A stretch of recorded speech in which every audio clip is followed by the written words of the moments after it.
I'm Ed Tomasi, and this is Wrestling Cancer and Loving It. Alongside Scott Van Allman, founder of the Invincible Foundation, we're stepping onto the mat. We dive deep into the journey parents are forced to take, and more importantly, how we can all learn to face life's greatest adversities with unshakable love and compassion. You know, life has a way of testing our strength, but true invincibility isn't about being bulletproof. It's about how we show up for each other when things get heavy. On today's episode, we're diving into something that touches every single one of us at some point: how to truly support those walking through loss. We'll be exploring how we can move past the usual clichés and have deeper, more meaningful conversations with the people we care about the most. So let's get into it. Welcome to another episode of Wrestling with Cancer and Loving It. And today we want to talk about loss and struggle. And to be honest, it's not my loss.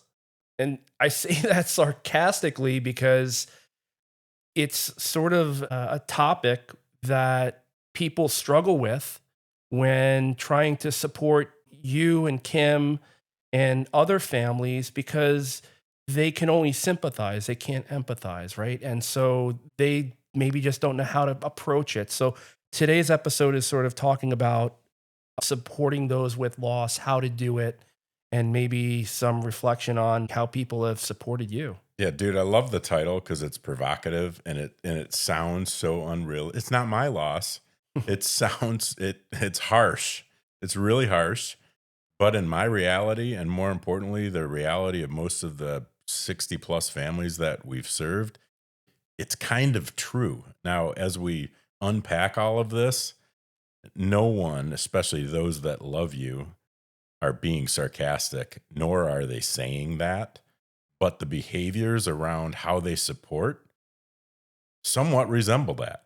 Right. Somewhat resemble that. And again, I'm saying this with just clear bluntness and clarity, just for the sake of conversation. Right.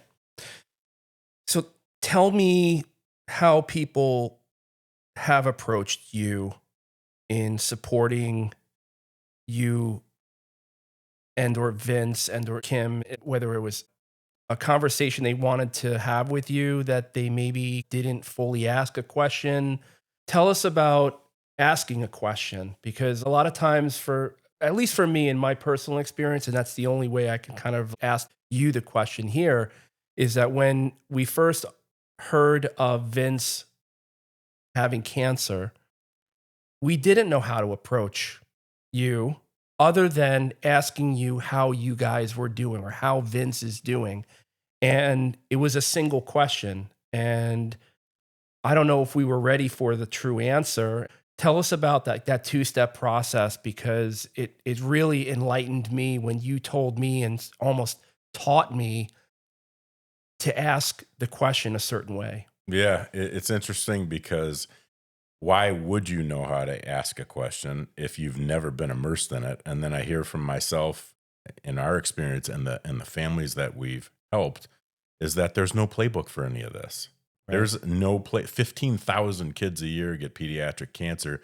Those parents are not handed over a playbook how to live this journey and work through it. So why in the world, if you have never experienced that type of trauma, would you even understand how to do it?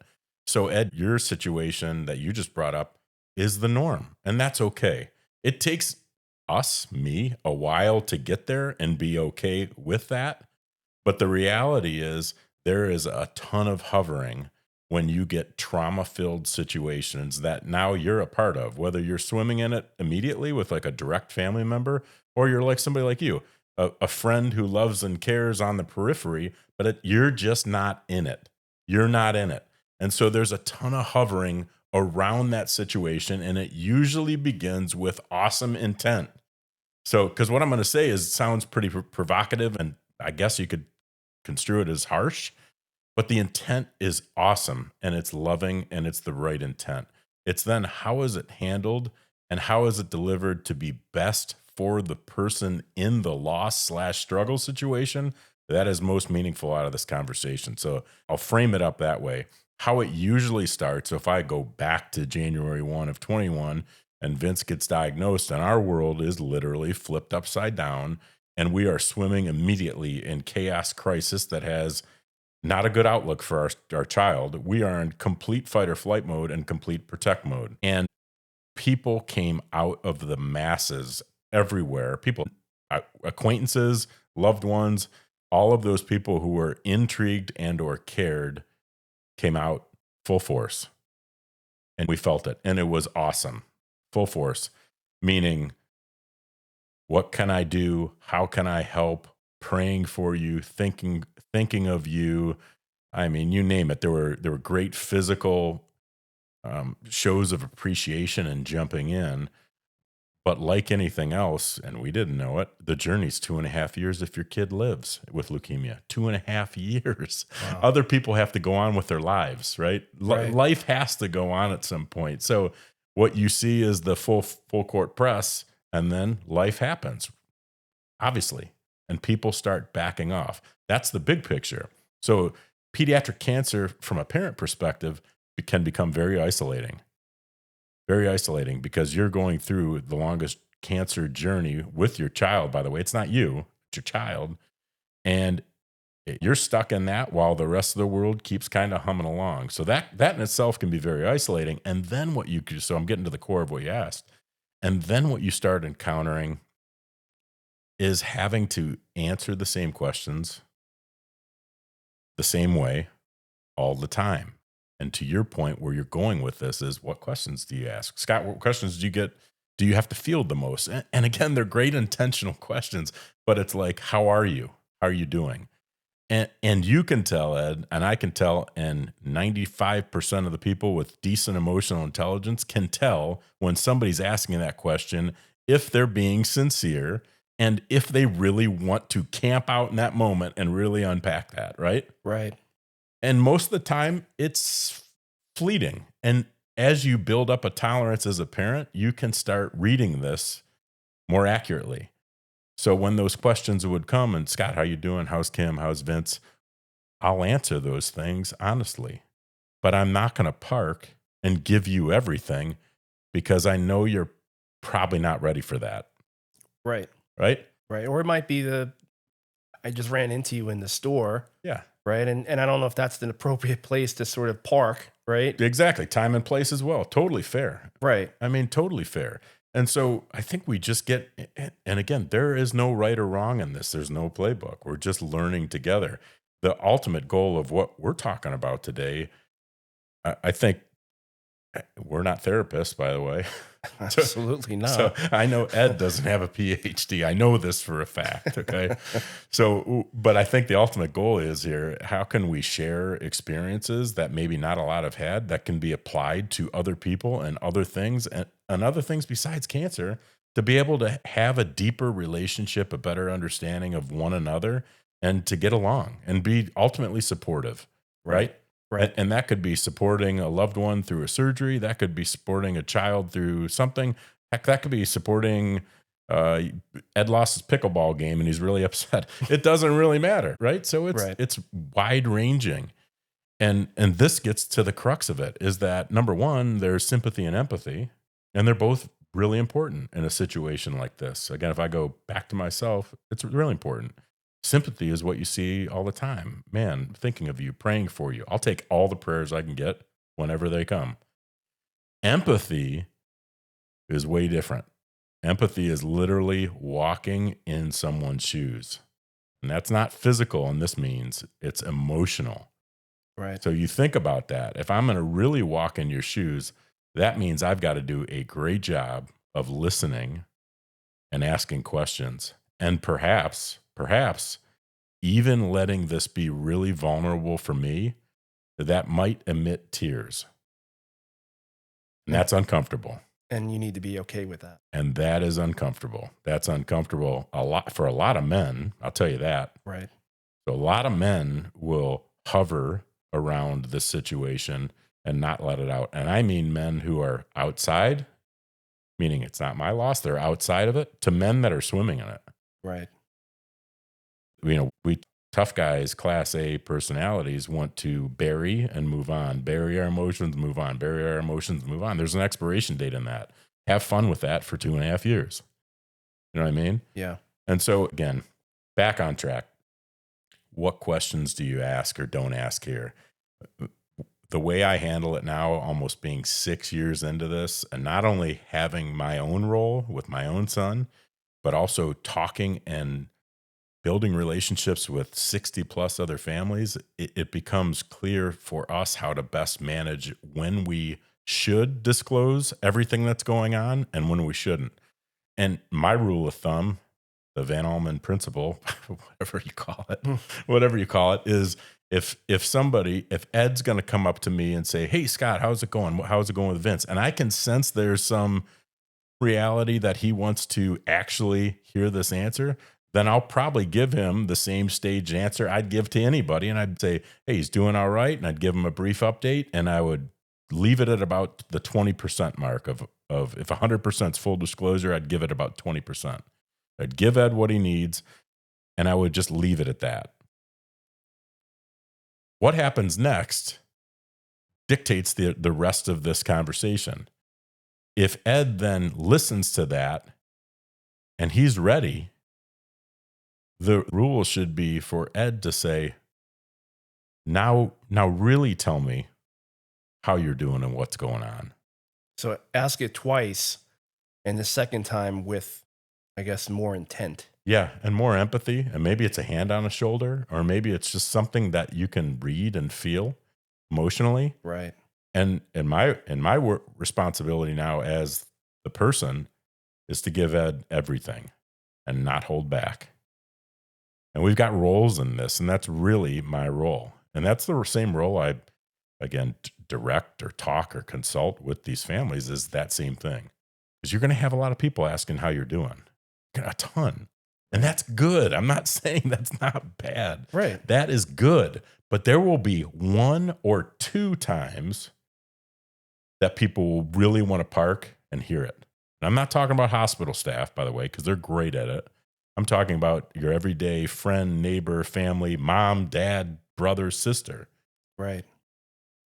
So the cool thing about what we're talking about is, having been through this very trauma-related thing, I have a servant mentality that if we take these skills, what we're talking about, and the cool thing is there's one person listening and they capture this and they get better at it, whether they're in the loss or on the periphery of the loss, that's awesome. Right. We just help people share their feelings and get closer. And oh, by the way, Ed, let's run through that scenario. You ask me something. Go ahead. Ask me the first question. Scott, how you doing? Yeah, Ed, I'm good. Vince is doing good. Kim and I are in a really great spot. No, I mean, how are you doing? And once you say that question and I'm being astute, now I may give it to you for 15 minutes. Or maybe I just keep whatever. But I owe it to you to do that. If and when I do that, there's science in that. Yeah. This is not a novel concept. This is history of science of how to get over and through things. Now you just made me share my feelings about what's going on. You just literally close your eyes. You played psychiatrist, put me on a couch and asked me some questions. And now I start sharing and getting all of these feelings out. And that's the first step that we all have to do to get through something that's traumatic. And we'll be right back. Support for the show comes from the MITRE Foundation. You know, we talk a lot on the show about building a future with values, love, and compassion. And that's exactly what the MITRE Foundation does every day. They are the charitable arm of MITRE brands of windows and doors. And their mission is built on 3 simple but powerful pillars: veterans' causes, children's well-being, and local community outreach. By putting people first, especially our veterans and families in need, the MITRE Foundation shows us that community isn't just a place on a map. It's a commitment they honor every single day. To see the impact they're making, or to find out how you can get involved, visit them at miterfoundation.org. That's MITER, MITER, foundation.org. And we're back. There's a definition that you had mentioned or a word that you've used. And so I want you to tell people what that word is that for me stopped me in my tracks. And I was like, let me think about this. Shit, he's right. Yeah. No, that's a brutal truth, man. I call it selfishness. Right. Selfishness. Right. Not asking to avoid, right? To avoid the awkward, I'm thinking about you, but I just didn't want to reach out to you, or like, here's a text. That's right. Instead of like a call or a voice. That's it. Or I see you and I'm going down the aisle and I'm preparing just to say, how are you? But maybe I don't want to ask the question because I'm afraid to get the full, story or the full emotion or the full. Yeah, and we've had this discussion, but we could battle on this. Like, selfish? You're saying I am selfish because I care about you? Are you kidding? You're not what? And I'll fight you on it. I'll say yes. Yeah. When we break it down to the root, it's literally that. Your other example is you're walking down the grocery store aisle and you see me. You don't want to bring it up because you don't want me to feel hurt. Right. So it's not it's not right. negative. Like I feel like I'm doing a solid or doing you or Kim a favor, but what you had said to me about selfishness, it really hit me, and I was like, you know what? You're right. Like if I really care or love about you and Vince, I have to get over the selfishness. And once I realized that, like, that was a perfect word for it. Yeah. And it's not that it's a like negative word, right? It's just like a, like, it sounds really negative. I know. Like no one wants to be called selfish. But right. Listen to this. If we played this out and I'm like in that hypothetical grocery store aisle and there you see Scott and there's the moment of truth and like, I'm going to say something to him, but I'm not going to, because I don't want him to feel bad about that. And let's just say I knew that inner dialogue going on. And then I said, hey, Ed, what else do you want? Yeah. Do you want some cereal to go? I mean, what else do you want? Right. You don't want me to feel bad. You're putting all of these things out there. And again, on your own assumptions of what you think is best in that situation. Yeah. All I'm saying is time and place for sure. Grocery store, of course. But in reality, if you care about somebody, the best thing that can happen in this situation is that you get them to talk. And it's not like a detective getting them to talk or putting them on a witness stand. You just genuinely get them to talk by being there and walking in their shoes and being vulnerable and open to all that. Let's get into, walking in shoes, because we talk about the services that the foundation has for families that are in this journey with their child. So tell us about those conversations, because that's pure empathy, right? When you're talking with other families and they're going through their struggles, just like you've gone through your struggles and continue to, right? This is round two, right? For Vince and for you and the family. Tell us about some of the conversations that you have with them, because I think everyone would really be interested to know that the foundation behind the scenes is doing so much good things for these families that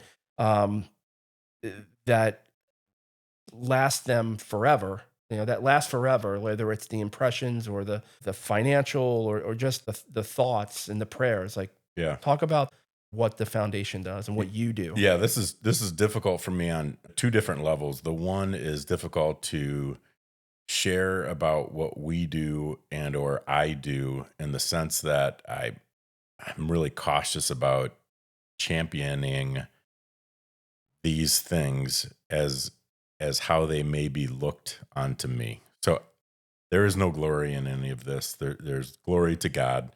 There's no glory or winning badge that any of us get in this organization. It is volunteer work, and it is a mission of passion to serve other people, period.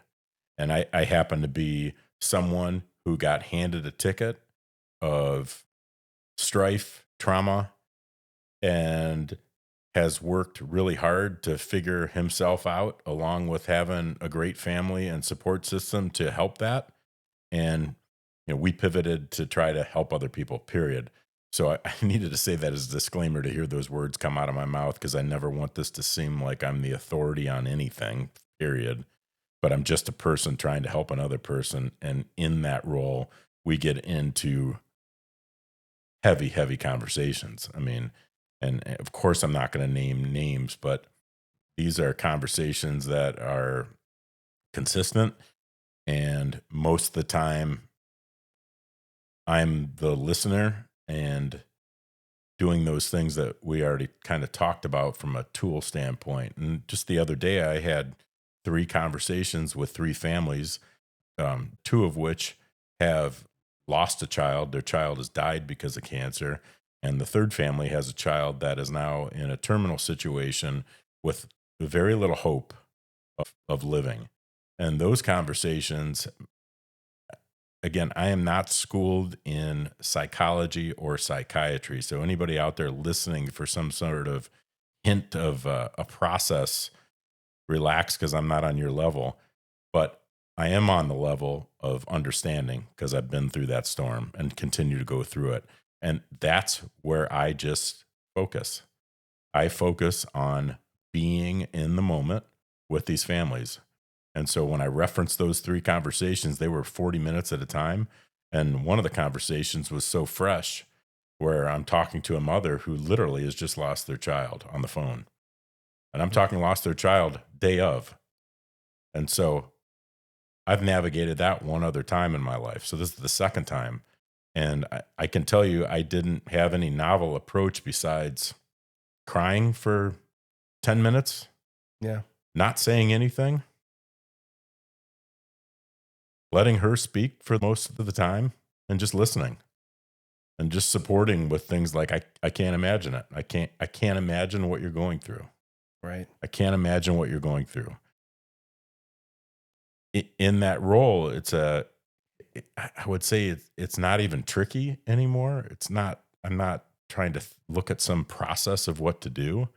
I'm just trying to be there with the person, Right. like literally be there. Like, imagine if I was that person. Imagine if I was in that case, I was in the room with that person, with her child. Right. Physically, you may be on the Yeah, phone with them, right? correct. On the phone. But you're there with your voice and you're there to listen. And the value of that, it's so human, because there is no, I could hold off for 10 minutes and not send this text. You're going to listen to me cry for 10 minutes. You're going to listen to me just Vent, be angry. Yeah, yeah, all of that's real. in real time. And I think the thing that I've, again, if I try not to solve and I try to wallow if we're wallowing, and be there if we're being, but there is a point in most conversations where I try to uplift and bring out the positive of the situation. And I am a firm believer in my own testimony about my own son getting cancer, that there is good and bad overall. And I think it goes back to mindset, but there's good and bad overall. And there's a ton of bad. I mean, there's death. Doesn't Yeah. get any worse than that. But like these 2 particular families I talked to, they've been through their own journeys that were rooted in suffering. But on the plus side, what that suffering did, it boosted their faith. They spent more time on their faith than they ever had up until that point. And with that investment in faith came 2 huge changes that I talked to specifically in those moments with those families, and they were perspective and empathy. So I wasn't going to get off I wasn't going to keep my state in that conversation where I'm empathizing with them without at some point elevating it to going, this is going to be a lifelong challenge for you. I can't imagine what you're going through, and I know this will carry for the rest of your breathing moments in your life. But I also know that there are lessons and blessings that have come of this that we have to talk about. Right. And that is, in these situations, your elevated investment in your faith has caused you to have a perspective that is top tier from many other human beings and a level of empathy that is right there with it. And those are gifts. Those are gifts that your child essentially handed you. And they may not feel like gifts right now, but I'm on the other side, having walked through some of this journey with you, and I see it. And I see it. And when you see that black hole, and that's what one family said about who had a child that passed away, there's this crater in front of you that's a mile long and a mile deep. And it's just invisible for every step you have when you've lost a child, and it's there. But over time, that will shrink down to 3/4 of a mile wide and deep. And then over time, it'll shrink. It'll always be there, but it'll just start shrinking down. Mhm. And having that perspective and that empathy and remembering that will help you get out of that crater when you fall into it. And it'll help invigorate you to take that legacy now. That was part of the legacy that your child gave you indirectly, was that incredible perspective and empathy, and now do something with it. Right. And that doesn't mean you've got to be a hero or form a nonprofit. That just means do something with it as a human being. And that is a special, special thing that will never go away. It will never replace your child, but that will never go away, that gift. And from a coping standpoint, that can help you move forward. Right. And be inspired about what happened about your child. Be inspired that you've got this now where you're on it. If you accept it and realize it and acknowledge it, you are on a different plane than 99% of humans. And that's a special thing. That is because of cancer, you were gifted that blessing. Yeah. What do you think about that? I mean, it's hard to hear that you're being given or you're discovering these gifts through such a horrific process and disease. But it makes complete sense that you're going to walk away with something that, whether it's discovering the friends you've never had or the level of friendship or the level of love or the level of care perhaps that was given at certain moments. I think there is a lot of positive that you can walk away with, but certainly understanding that that void is always going to be there regardless of how deep and wide it is. And maybe they say, like, time heals all. It doesn't. It's not all, right? Right. It heals, certainly. And whether that was the distance that you were talking about kind of shrinking in the void, but time allows you to kind of reflect too at certain moments. And it could be in the the grocery aisle. It could be, Yeah. just driving down the street and just thinking about certain moments of people or moments with your child that were just kind of magical moments that you maybe would have never have had given the situation, and how shitty that is, but how beautiful that That's is at the same perspective. time. You're talking about the P word, perspective. That's it. Yeah. And when you are in a negative cycle, it's super hard to get out of that. Again, no therapist, not a psychologist, none of that on this side, not that smart. But when you're in a negative cycle, super hard to break that. You're not thinking about perspective and empathy. You're thinking about loss. And I'm talking about crippling loss Yeah. of where you can't get out of bed loss. But somehow that perspective, and keep in mind, I started with faith. And like in Man's Search for Meaning by Viktor Frankl, that book, I recommend everything to that book. But as you hit this level of suffering that's really deep, you've got an opportunity to have a backboard of learning about your faith and investing more in your faith. And I believe when you do that, out of that comes clarity of the gifts of perspective and empathy. And what awesome tools to be able to use. It's like that little ladder. Think about it, that hole that's in front of you that'll never go away. You're going to fall into it. It's inevitable. But perspective and empathy are kind of like the rungs on the ladder that kind of come down imaginarily to pull you out, to walk up. Right. That's the way I envision it. And that's the truth. And if you go back, if and when you go back, and you've heard it at the gala, when you hear testimonies of what is most valuable about what the Invincible Foundation does? No one's saying you paid my phone bill for 4 months. No one's saying that. Is that important? Absolutely.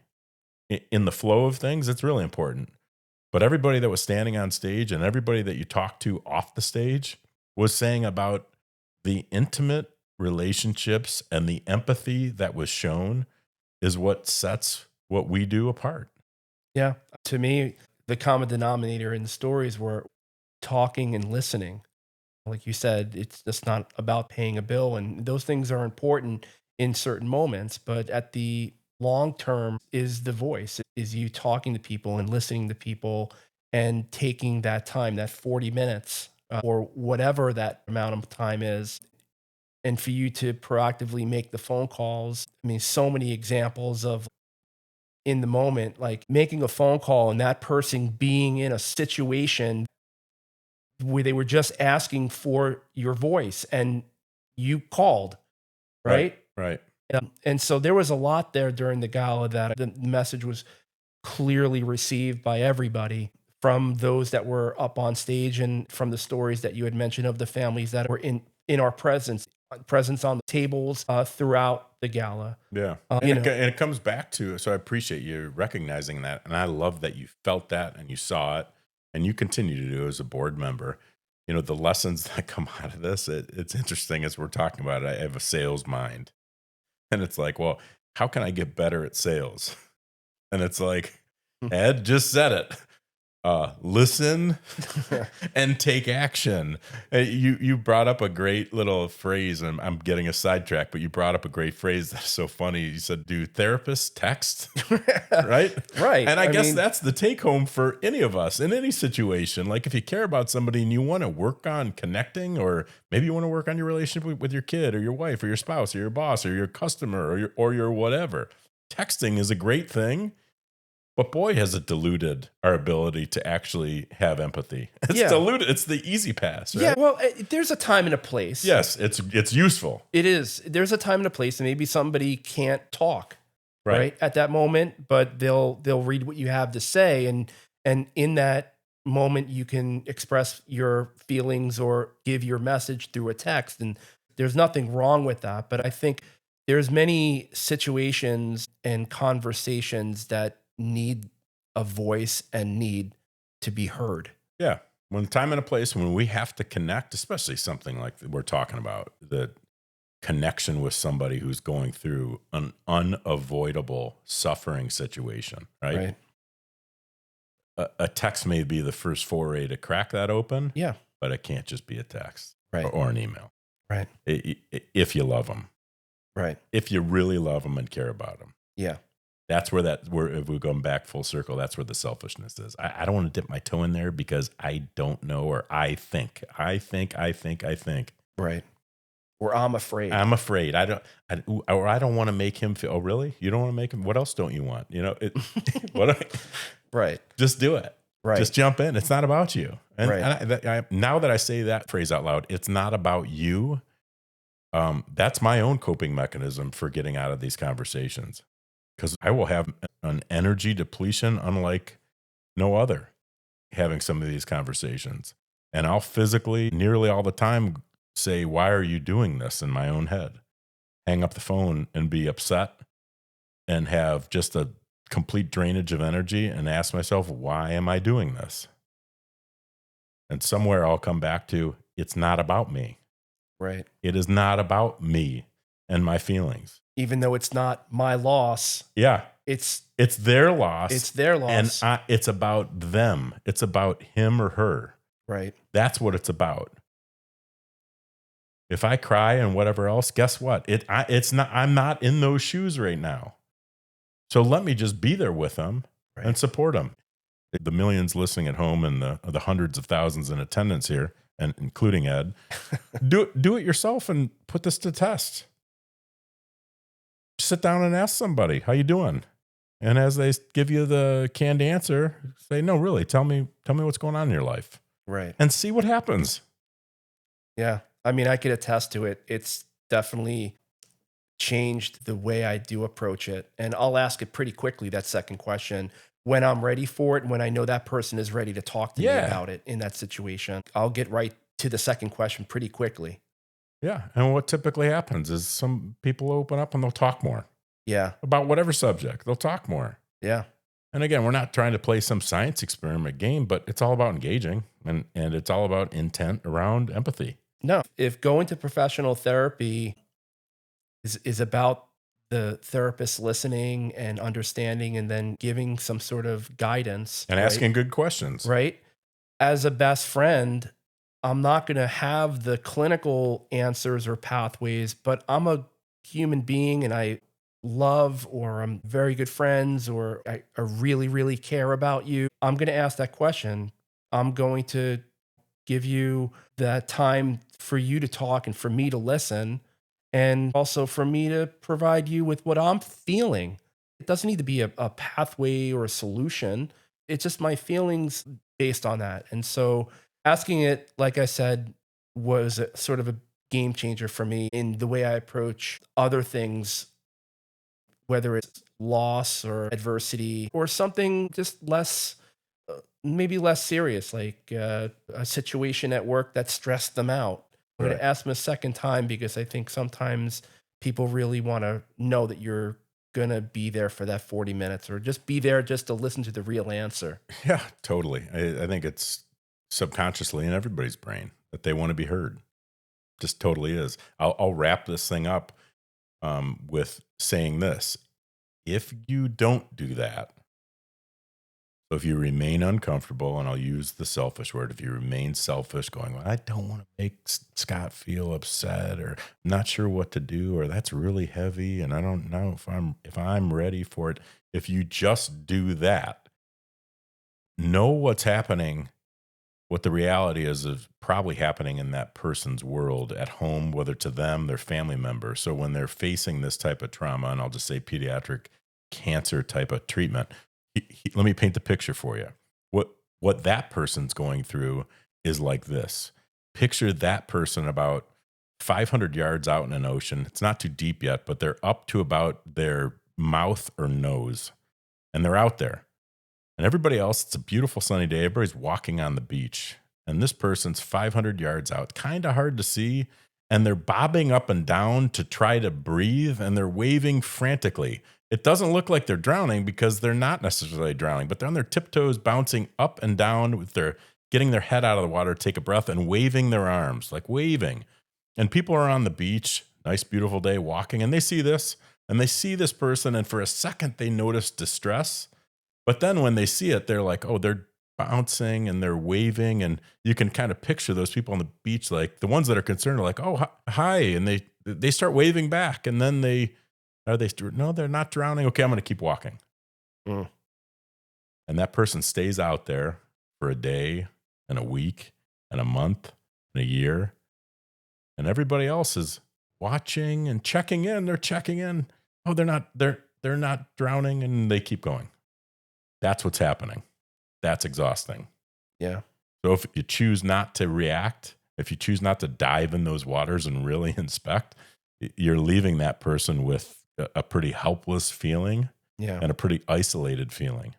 Yeah. So take the approach, take an action towards that person, not so much on the periphery around them. Yeah, and be ready for it. Yeah. And then remember, it's not about you. So if you cry or are hurt or show emotion, that's okay, man. Yeah. It's not about you. It's about connecting with them. Just be vulnerable and go with it. And know that you are helping somebody immensely by doing that. What a great feeling. Yeah. Well, I appreciate that, Scott. I mean, it's those things that haven't been said or haven't been talked about that I think we get to the core of when we do these podcasts, and just appreciate the topic and you addressing it. Well, I think it's cool that it's already made an impact on some people where they email in and have said thank you for some of the just real talk about this stuff and that it's helped. Well, that's our show for today. Thank you so much for stepping onto the mat with us and for listening to the Wrestling, Cancer, and Loving It podcast. We believe that even in the toughest matches, there is room for hope, resilience, and a whole lot of love. But the fight doesn't end when the credits roll. If you want to join our cause or find out how we're supporting families through the hardest chapters of their lives, please visit the Invincible Foundation at beinvincible.org. That's Invincible with an A, so it's BEINVINCEABLE.org. Together we can turn the tide and stay invincible. We'll see you next time.